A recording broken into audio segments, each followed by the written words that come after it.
লক্ষ লক্ষ মানুষ, তার মধ্যে থেকেও আল্লাহর রহমত, আল্লাহর কাছে সাহায্য চাই আমি। আল্লাহর রহমতে আমি সবাইকে কাবাগরের পাশে নিয়ে কাবাগরে চুমু খাওয়াইয়া কাবাগর ধইরা দোয়া করার ব্যবস্থা হয়ে গেছে, আল্লাহ করাই দিয়েছে আমার উচিত, আলহামদুলিল্লাহ। একবার না, জি, দুই ভাই করে আমি নিজের দায়িত্ব আমি করাইছি, তারপরও ব্যক্তিগতভাবে অনেকে গেছে। হযরত মাওলানা মুফতি আব্দুল লতিফ ফারুকী সাহেব তো আমার ছাড়া কোথাও যায় না, আমার সাথে সাথে গেছেন সব সময়। আব্দুল মালিক ভাই, তার স্ত্রীও গেছেন। আপনাদের বড় গোয়ালির আব্দুল সাত্তার মোল্লা, তিনিও গিয়েছিলেন আমাদের সাথে। পুথুলির গোলাপ ভাই, মিষ্টির দোকান। আল্লাহ রহমত, যেই যেই জায়গায় দোয়া কবুল হয় সব জায়গায় আমি তাদেরকে নিয়ে গিয়েছি। আমি আশাবাদী, একমাত্র মানুষের হক ঠেকানো মানে ঋণ ছাড়া সকল গুনাহ আল্লাহ তাআলা মাফ করে দিয়েছেন। সুবহানাল্লাহ, সুবহানাল্লাহ। আপনারা বিশ্বাস করেন না? সাবান দিলে কাপড়ে পরিষ্কার হয় না, ময়লা থাকে থাকে না, এটা যেমন সত্য।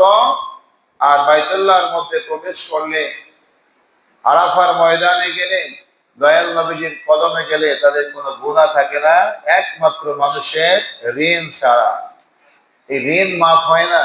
ঋণ বোঝেন তো, মানুষের হক ঠকানো। এটা যদি কেউ আল্লাহর রাস্তায় যুদ্ধ করে, জিহাদ করে, শাহাদাত বরণ করে, শাহাদাতের এত মর্যাদা যে শাহাদাত বরণ করলে তার ইন্তেকালের পরে আল্লাহ তাআলার সাথে তার সরাসরি সাক্ষাৎ হয়। বলেন সুবহানাল্লাহ। আল্লাহ ডেকে জিজ্ঞাসা করে, বান্দারে, আমার জন্য তুমি শহীদ হয়ে গেলা।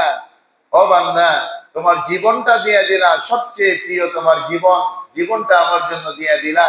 তুমি এখন আমার কাছে কি চাও বলো, আমি তোমাকে দেব। বলেন সুবহানাল্লাহ। এত মর্যাদা যারা শাহাদাত বরণ করেন, শহীদদের, কিন্তু আমার দয়াল নবীজি বলেন এরপরেও মানুষের ঋণ, এটা তাকে আল্লাহ তাআলা মাফ করেন না। নাউজুবিল্লাহ করেন, নাউজুবিল্লাহ। আছে না এরকম? মানুষের টাকা নিয়ে দেয় না, এক দোকান থেকে বাজার করে, অনেক টাকা হয়ে গেলে সে টাকা পরিশোধ করে না, অন্য দোকানে যায়। আছে না এরকম? বন্ধু বান্ধবের কাছ থেকে টাকা পয়সা ধার নিয়ে আর দেয় না। এটা মারাত্মক গুনাহ।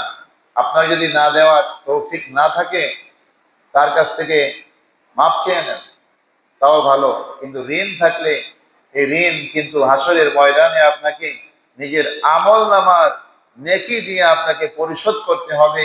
সেখানে টাকা পয়সা থাকবে না, স্বর্ণরৌপ্য হীরা জওহরাত থাকবে না, জমি জমা থাকবে না, বিল্ডিং থাকবে না।